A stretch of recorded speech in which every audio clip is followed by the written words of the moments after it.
오늘 말씀은 히브리서 6장 3절부터 9절까지 말씀입니다. 하나님께서 허락하시면 우리가 이것을 하리라.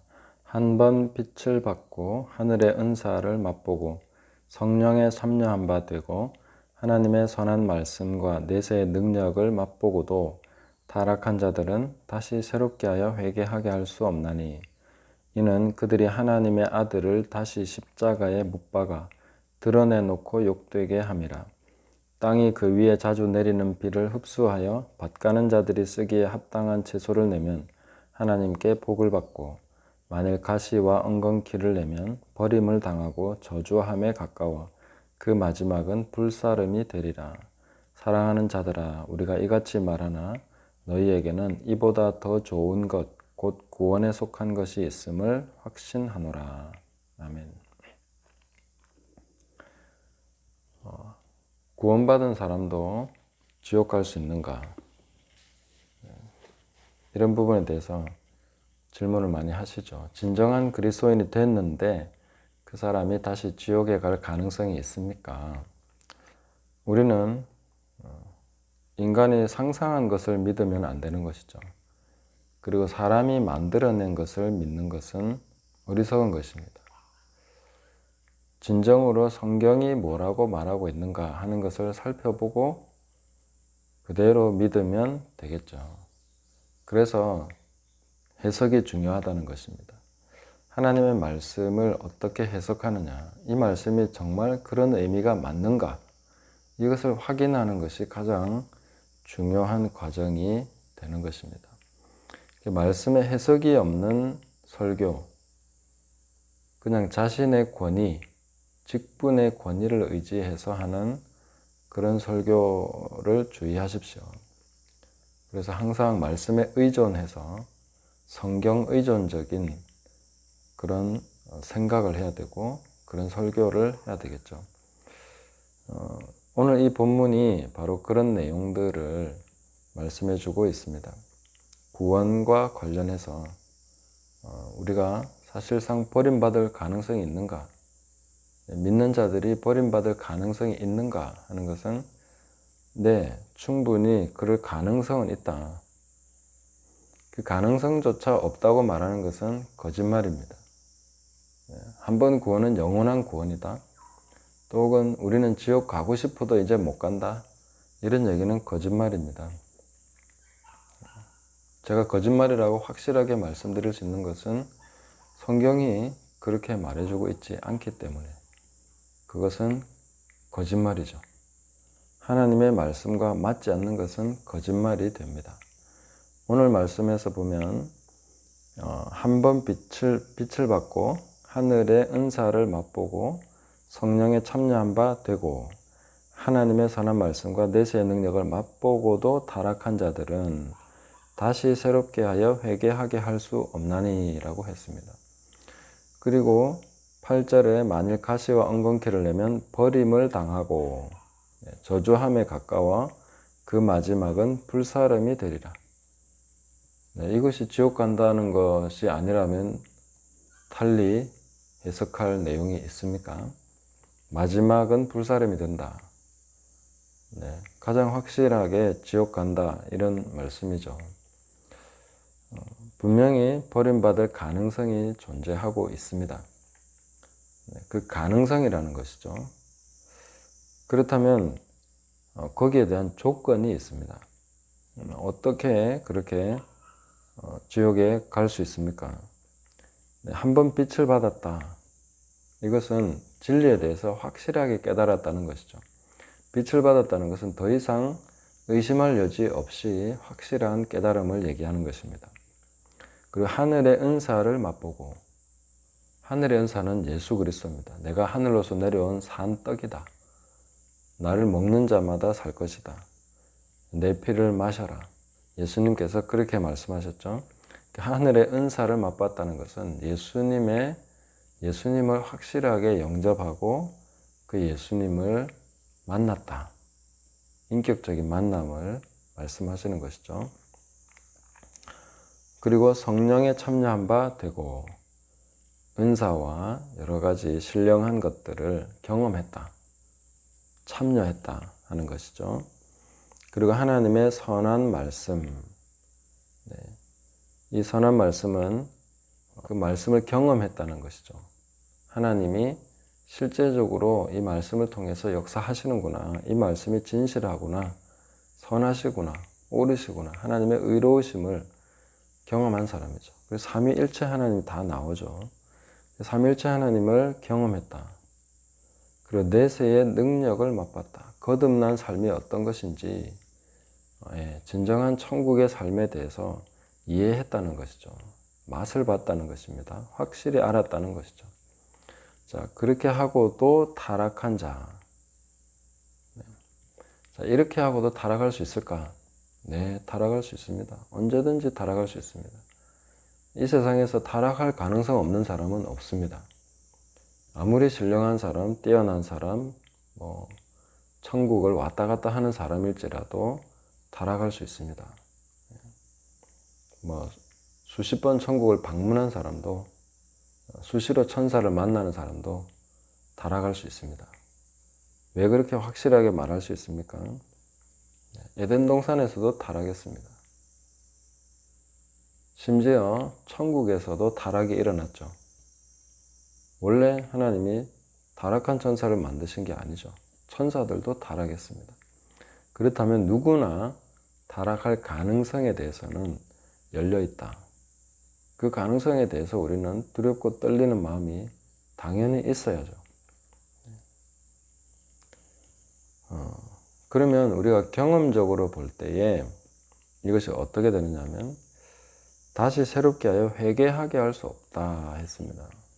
이 부분을 주목하셔야 됩니다.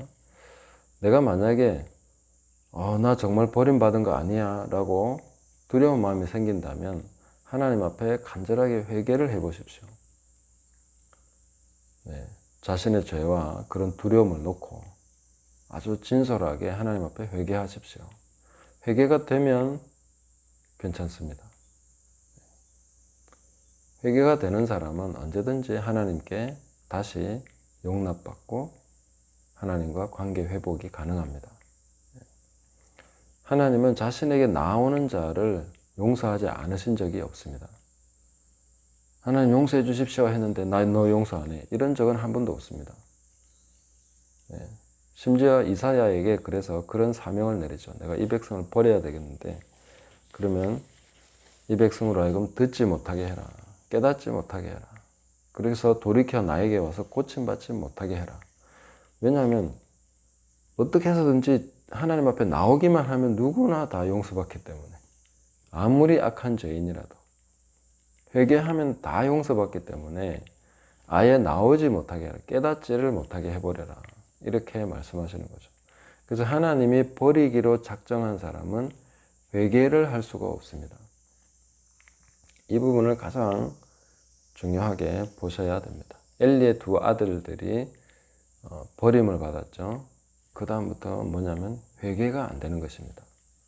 작정을 했다는 거죠. 그러니까 아버지가 타일러도 안 되고 무슨 얘기를 해도 더 이상 듣지 않는 상태가 되는 것이죠. 그게 바로 버림받은 상태입니다. 그러면 우리가 내가 하나님 앞에 버림받았냐? 나 하나님 앞에 막 회개하는데도 하나님 두려워하고 회개하는데도 버림받을까? 그거는 걱정하지 않으셔도 됩니다. 버림받는 사람은 아예 회개할 생각조차 하지 않고 회개할 마음이 생기지를 않습니다. 그러니까 제가 이런 말을 하면 아주 흥하고 콧방귀를 끼겠죠. 나는 절대 버림받지 않아.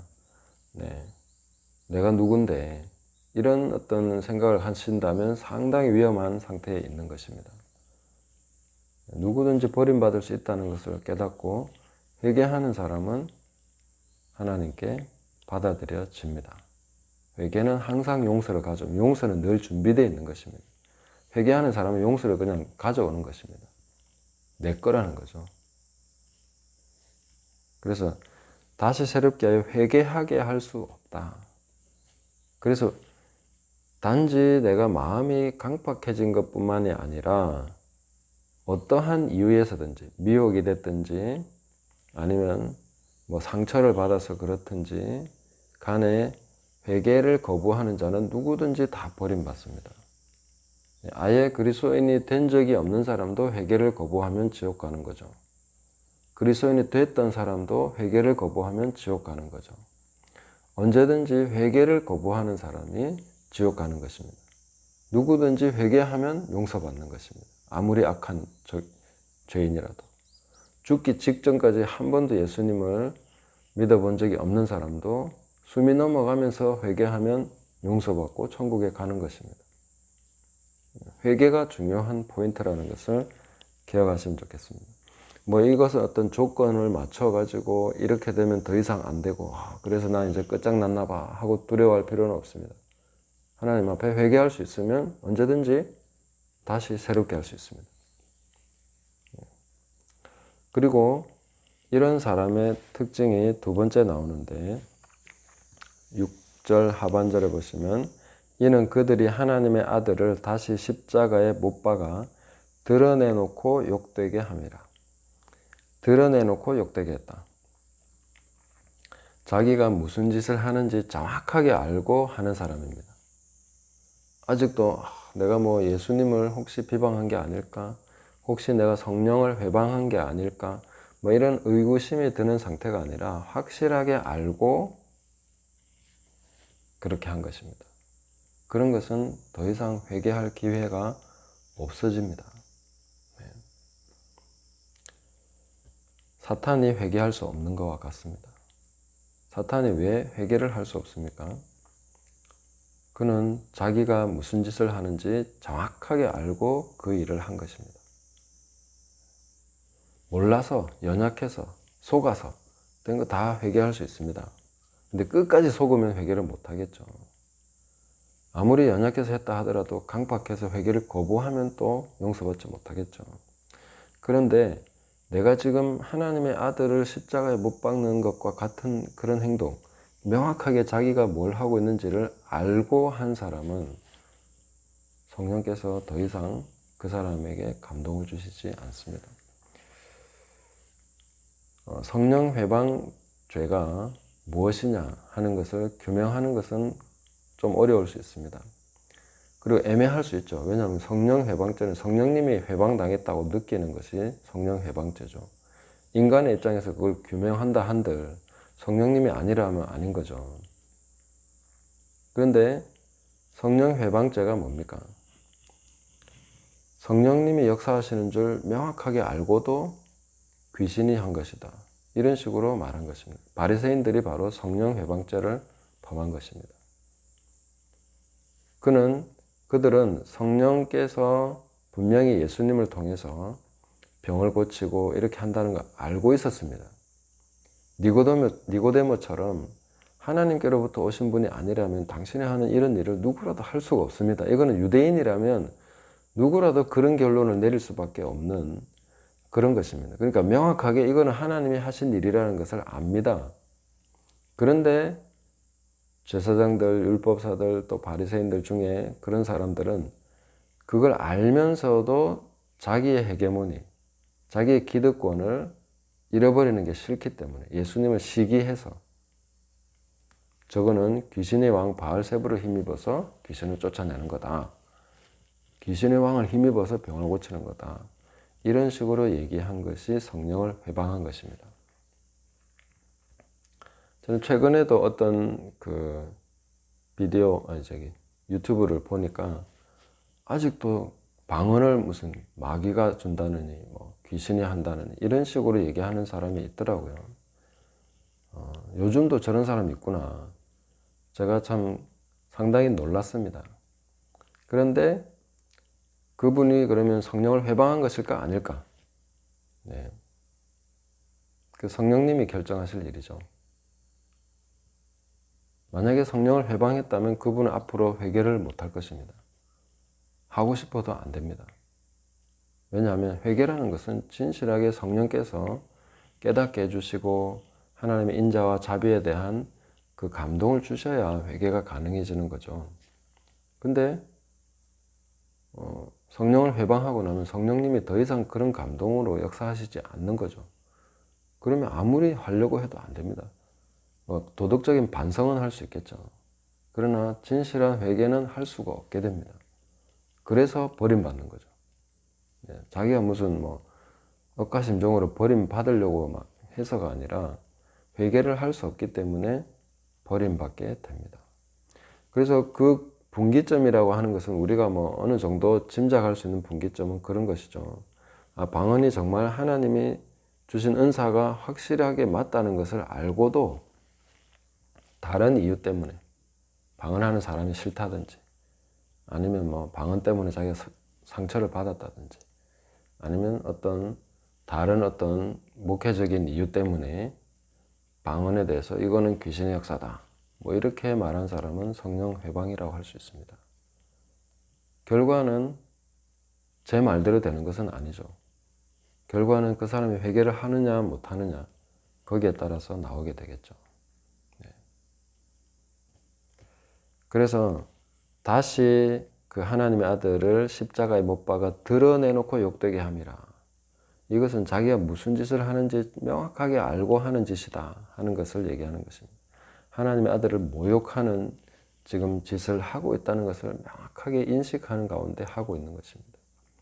그래서 그냥 대놓고 얼굴에 침 뱉는 것과 같습니다. 그런 사람들은 성령님이 더 이상 회개하게 역사하지 않는 거죠. 근데 내가 그랬을지 몰라 하는 그런 마음이 있어서 불안하시다면 하나님 앞에 회개하십시오. 회개가 되면 됩니다. 근데 정말 그렇게 한 사람은 회개하기 싫을 거예요. 아니면 제가 이런 말을 할 때 굉장히 분노하면서 니까짓 게 뭘 안다고 그런 식으로 얘기하는데 나는 구원받는 사람 맞아, 이렇게 나온다든지, 아니면 저런 말은 틀렸어 하고 그냥 아예 무시한다든지, 그렇게 나가면은 그 사람은 버림받을 가능성이 농후해진 것이죠. 더 이상 회개가 안 되니까요. 어떠한 경우에든지 우리가 겸손하게 경청하고 회개한다면 하나님은 용서하십니다. 제 아무리 악한 짓을 했다 하더라도 하나님이 용서하시면 되는 거죠. 근데 회개하면 하나님은 다 용서하시는 거죠. 돌이키면, 악인이 그 길에서 돌이킨다면 언제든지 하나님은 용서하십니다. 그래서 7절 말씀에 땅이 그 위에 자주 내리는 비를 흡수하여 밭 가는 자들이 쓰기에 합당한 채소를 내면 하나님께 복을 받고, 자주 내리는 비, 아주 신실하게 하나님께서 주시는 때를 따라서 주시는 은혜를 받아서 합당한 열매를 맺고 합당한 채소를 우리가 생산하는 그런 좋은 밭이 돼야 되는 것이죠. 그 방향으로 계속 가면 됩니다. 그 방향으로 가는 사람이 나 버림받을까 두려워할 이유가 전혀 없죠. 내가 성령의 열매를 맺고 하나님 앞에 살아가고 있는데, 믿음으로 살아가고 있는데 나 버림받으면 어떡하지? 지옥 가면 어떡하지? 이런 걱정할 필요는 없죠. 그래서 9절에 보시면 사랑하는 자들아 우리가 이같이 말하나 너희에게는 이보다 더 좋은 것 곧 구원에 속한 것이 있음을 확신하노라. 이 히브리서의 큰 주제가 그런 거죠. 흘러 떠내려가는 사람, 미끄러지고 있는 사람들을 위한 말씀입니다. 그러나 거기에 대한 분명한 경고는 해주지만, 그러나 그게 걱정돼서 잠을 못 잔다든지 그럴 필요는 없다는 거죠. 왜냐하면 훨씬 더 좋은 구원에 속한 것이 우리에게 있기 때문에 그런 것을 확신하면서 살아갈 수 있습니다. 구원의 확신 가질 수 있습니다. 그러나 가능성은 있기 때문에 그 방향으로 만약에 미끄러진다면 두려워해야 된다는 거죠. 빨리 회개하면 되는 거죠. 내가 회개할 수 있구나. 하나님 감사합니다 하고 돌아오면 됩니다. 그런데 그리 미끄러져 가는 사람이 어디까지 미끄러지나 한번 보자. 밑바닥은 과연 어디일까? 죄의 끝은 어딜까? 이런 식으로 계속 떨어지고 결국은 어떤 선을 넘으면 그 다음부터 회개가 안 되는 거죠. 강팍해져 버립니다. 위선자가 됩니다. 이중적인 삶을 받아들입니다. 어느 때까지는 갈등했지만 그 다음부터는 그런 삶을 그냥 받아들이고 가면을 써버리죠. 그럼 어떤 말씀을 들어도 회개하지 않는 상태가 돼버립니다. 그 상태가 위험하다는 것이죠. 거기서도 회개하면 새롭게 될 수 있습니다.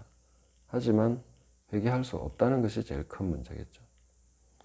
그래서 가장 강한 미혹이라고 하면은 회개를 안 해도 된다.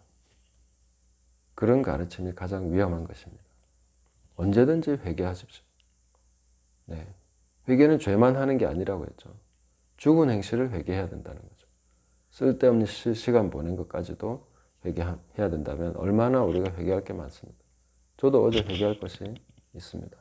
또 회개하고 또 하나님 앞에 계속 새로운 마음으로 하나님 앞에 섭니다. 날마다 회개할 것이 많은 거죠. 그냥 큰 죄만 회개하는 게 아니니까요. 계속해서 쓸데없이 쓸모없이 어떤 보내버린 그런 것, 무익한 것, 이런 것들을 전부 다 회개하면서 살아가는 것이죠. 그래서 우리는 하늘의 비침과 이런 은혜를, 은사와 성령의 참여함과 하나님 선한 말씀, 내세의 능력을 맛본 사람, 여기에 완벽하게 부합하는 사람이 그렇게 많지 않을 수도 있습니다. 다 우리는 애매하고 불완전하고 부족한 지식 가운데 신앙생활을 하고 있습니다. 그래서 마음이 완악해지지 않도록 주의하십시오. 회개를 거부하는 상태 혹은 회개하는 것을 싫어하는 그런 상태로 가지 않도록 주의하십시오. 그래서 오늘날 그의 음성을 듣는다면 마음을 완악하게 하지 말고 부드럽게 하고 회개하고 순종하고 그분의 말씀을 따라서 그 붙들고 그렇게 살아가면 뭐가 걱정이겠습니까? 나 구원받지 못할까? 걱정할 게 뭐 있습니까? 우리는 하나님 앞에 이 말씀을 바르게 깨닫고 하나님 앞에서 두렵고 떨림으로 또 하나님은 소멸하시는 불이시며 그와 동시에 우리를 용서하시고 위로하시는 모든 위로의 하나님이신 것을 알고 항상 그분 앞에 회개하면서 오늘도 밭가는 자들이 쓰기에 합당한 그런 채소를 또 열매를 맺으면서 살아가는 저와 여러분 되시기를 예수님의 이름으로 축복합니다.